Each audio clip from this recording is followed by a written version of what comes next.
매일매일 새로운 사건들과 문제들 그리고 사회적 이슈들을 법률 사례를 통해 알아보는 시간입니다. 오늘 시간에는 최근 잇따른 부작용과 사회적 이슈로 떠오르는 SNS의 양면성과 사이버 폭력에 대해 이야기 나눠보도록 하겠습니다. 도움 말씀 위해 김경진 변호사 자리하셨습니다. 안녕하십니까? 안녕하십니까? 네, 요즘 인터넷이나 이제 스마트폰으로 소셜 네트워크 서비스, 즉 SNS를 이용하는 그런 사람들이 많이 늘어나고 있죠. 예, 그렇습니다. 이 소셜 네트워크 서비스라고 하는 것은 이제 페이스북과 트위터를 주로 일컫는 단어인데요. 전 세계 페이스북 가입자는 6억 명 정도라고 합니다. 그리고 트위터 가입자는 한 2억 명 정도고요. 국내에서는 페이스북 가입자가 380만 명, 트위터 가입자가 250만 명 정도 이른다고 하는데요. 어쨌든 이 소셜 네트워크 서비스로 인해서 인간관계가 확장시키면서 이제 심하면은 오프라인상의 어떤 삶의 패턴마저도 변화되는 이제 그런 양상인데요. 최근에는 이제 컴퓨터와 스마트폰을 통해서 언제 어디서든 누군가와 접속해 자기들의 생각과 또 가치관을 나누는 그런 세상이 된 것입니다. 네. 그럼 이 소셜 네트워크 서비스 언제부터 좀 주목받기 시작했습니까? 이제 소셜 네트워크 서비스는 이제 최근에 그 중동에서 이제 이집트라든지 또 리비아, 쿠웨이트, 바레인 같은 데서 이제 민주화 혁명이 일어나지 않았습니까? 근데 이 민주화 혁명들의 이 가장 기초 출발점이 소셜 네트워크 서비스 때문에 생긴 거라고 이제 그 원인 분석이 되면서 주목을 받기 시작했습니다.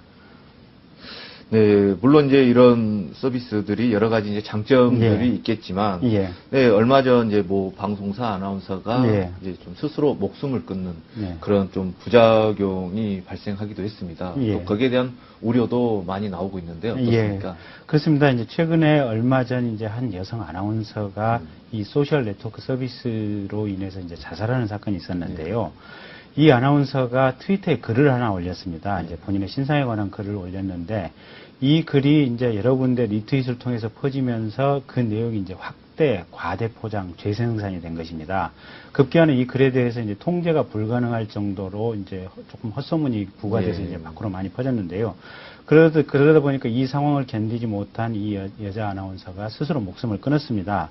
전문가들은 트위터를 비롯한 이 소셜 네트워크 서비스의 부작용이 결국은 아나운서를 죽음으로 내몰았다 이렇게 분석을 하고 있는데요. 트위터 미니 홈피를 통해서 공개된 이 여자 아나운서의 사생활 또 근거 없는 소문의 확대 재생산이 결국은 자살이라고 하는 이제 이런 극단적인 상황에 이르게 된 것인데요.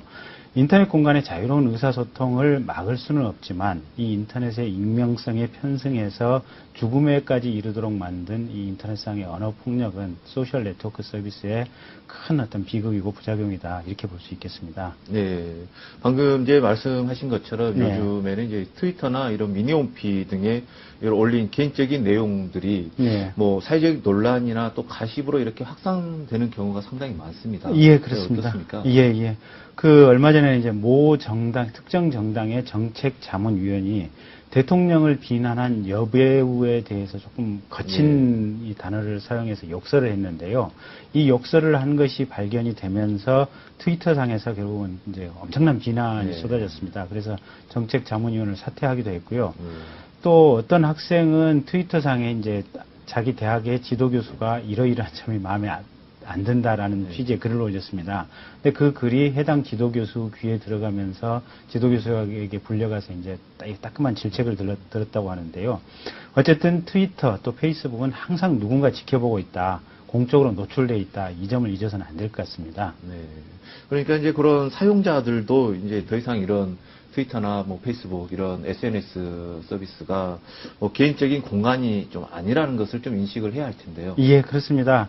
전문가들은 이 트위터를 비롯해서 SNS 서비스가 사실은 공적 영역이다. 아무리 친구들에게만 공개가 돼 있지만 사적 영역일 수 없다라고 이제 조언을 하고 있는데요. 사적으로 남긴 글이라고 할지라도 리트윗이라는 방식을 통해서 순식간에 공적인 영역으로 이어질 수 있고요. 또 트위터 같은 경우는 이제 140자라고 하는 아주 짧은 단문의 글자를 통해서 이제 본인의 사상과 어떤 경험을 표현하다 보니까 감정이 다소 과격하게 표현이 되고 또 중간 설명은 생략한 채 결론만 이렇게 올라가는 경우가 많습니다. 그래서 이제 오해의 소지가 많은데요. 어쨌든 트위터, 페이스북이 사적인 영역에 머물지 않고 이 공적인 기능이 크기 때문에 지나치게 내밀한 글은 올리지 않는 것이 좋고 또 상대방에 대한 존중을 잊지 말아야 된다라고 전문가들이 강조하고 있습니다. 네. 네, 인터넷 문화가 발달하고 또 거기에 따라서 이제 누리꾼들의 활동이 또 활발해지면서 예. 악성 댓글에 의한 이런 피해, 네. 이제 새로운 이야기가 아닌데요. 예, 그렇습니다. 어떻습니까? 예. 그 말씀하신 대로 이제 인터넷 악성 댓글 피해는 사실은 이제 어제 오늘의 얘기는 아닙니다. 네. 그런데 이제 과거 인터넷 악성 댓글 같은 경우는 사실은 컴퓨터에 접속해야만 거기에 접근할 수 있고 또 악성 댓글 자체가 수많은 사람에게 노출이 되어 있기 때문에 그걸 어느 정도 희석시켜 가면서 이제 이걸 그 매를 맞을 수 있었는데요. 소셜 네트워크 서비스의 악성 댓글 같은 경우는 사실은 본인 혼자의 계정으로 집중되게 되어 있습니다. 그러다 보니까 이 SNS 서비스상의 악성 댓글은 공유할 수 없는 정말로 혼자 맞는 어떤 몰매에 가깝습니다. 또 그러다 보니까 시시각각 변하는 어떤 변덕스러운 내심 때문에 여러 피해자를 양산하는 우려가 있기 때문에 그래서 이제 이 악성 댓글의 피해가 SNS 서비스에서는 훨씬 더 크고 그 충격파가 훨씬 강하다 이런 점을 잊어서는 안 되겠습니다. 네. 아무래도 이제 자신의 신분이 이렇게 좀 철저하게 좀 가려지는 그런 이제 익명의 공간에서 뭐 일부 이제 네티즌이겠죠. 뭐 네. 추측과 이런 상상들을 좀 마음대로 좀 펼치는 게 아닌가 그런 예. 생각이 드는데요. 예, 예. 그러니까 이제 작년에 대표적으로 그 타블로 가수 타블로 네. 사태가 있지 않습니까? 네. 근데 타블로가 미국의 유명 대학을 졸업했느냐 졸업하지 않았느냐 이게 논쟁이 됐었는데 타블로가 본인이 졸업했다고 하는 명백한 근거를 제시했음에도 불구하고 인터넷상에서는 그 증거들이 조작된 것이다라는 어떤 잘못된 악성 댓글들이 참 많이 올라와서 타블로가 고생을 했던 일이 있었고요. 또 가장 최근에는 그 택시 승객이 예. 자기가 택시 기사에게 납치당했다 이제 이런 취지의 글을 그 SNS 서비스상에 올렸습니다.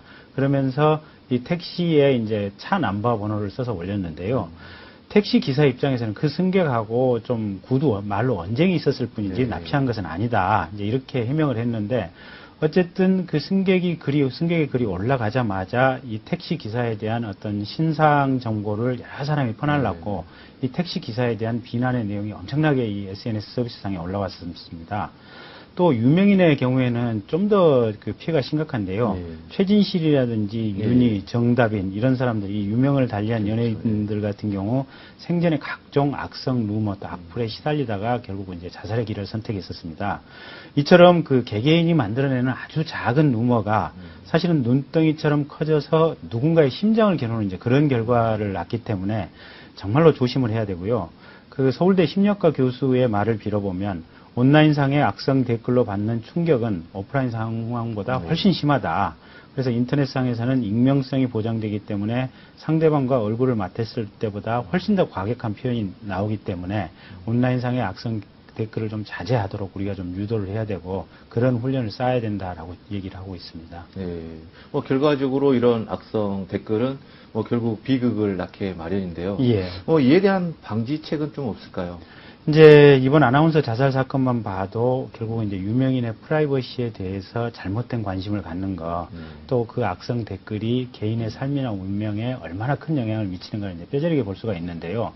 스스로 목숨을 끊는 것도 잘한 일은 아니지만 남의 일에 지나치게 집착하고 또 재밌거리로 만드는 것 역시 어떤 비정상적인 심리 상태고 일종의 사회적 병리 현상으로 볼 수가 있습니다. 그래서 1차적으로 네티즌 스스로 자제를 해야 되고 네티켓을 좀 철저하게 준수를 해야 되는데요. 우리가 모두가 똑같은 인간임을 기억해야 되고 또 실제 생활과 똑같은 기준과 원칙에 따라서 행동을 해야 되고 다른 사람의 사생활을 존중하고 다른 사람의 실수를 용서하라. 이런 것이 이제 네티켓의 가장 핵심 원칙이라고 이렇게 얘기할 수 있겠습니다. 또 악성 댓글에 대한 해법으로 선풀 운동, 그러니까 착한 리플 운동 뭐 이런 것이 이제 제창되기도 있는데요. 악성 댓글 대신에 칭찬이나 격려의 댓글을 좀 우리가 많이 써줘야 되는 것이 아니냐 이제 이런 얘기도 나오고 있습니다. 네. 이처럼 이제 SNS를 통한 이제 사생활 정보 유출 또 악성 댓글 등 이제 그런 부작용들이 이제 사회적인 그런 문제가 되고 있는데요. 예. 네, 어떻습니까? 그렇습니다. 이제 모든 것이 이제 빛이 있으면 그림자가 있기 마련인데요. SNS 서비스 이용자의 대다수가 사실은 이제 무의식적으로 본인의 위치라든지 가족 정보, 개인 정보를 참 그냥 자연스럽게 퍼뜨리고 있습니다. 이런 것들이 범죄에 악용될 소리가 굉장히 크다는 게 문제고요. 또 SNS는 개인적 공간이 아니라 공적 공간이기 때문에 자기 스스로 언동을 정말로 자제하고 네티켓을 철저하게 준수하는 이런 훈련이 필요할 것 같습니다. 그래서 SNS는 잘만 활용하면 현실 인맥을 잘 이렇게 보완할 수 있는 훌륭한 보완제가 될 수도 있는데, 그렇지만 디지털 인맥에 대한 과도한 집착은 어쨌든 현실의 자아에 대한 일종의 착각 또 왜곡이 올 수도 있으니까 일종의 보완제 정도로만 생각하고 활용하시는 게 좋겠습니다.